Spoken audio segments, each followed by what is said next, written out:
A precious little bird out of resin. Today I am using my 1-to-1 ratio and a precious little mold.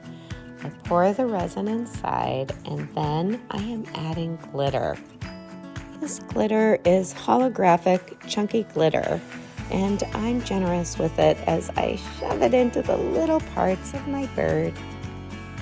I am using my toothpick, which is plastic, which gets into those little grooves beautifully. And as you can see, I am reapplying the amount of glitter constantly.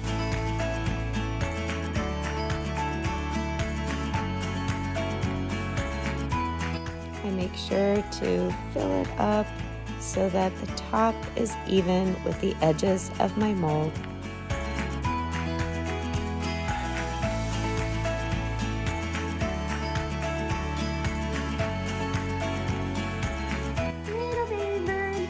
Okay, might be tricky to get it out.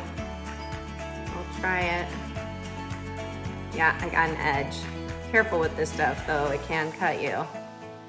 Just now. Oh, look at it! It's so cute. Oh, look. Oh, it's so precious. I love it. This little bird is so cute all by itself. It is shiny in the resin. And it's also perfect if accompanying another bird made out of resin. I made this other teal bird in another video. Thanks so much for watching today and making a tiny little pretty bird. Wishing you happy creations.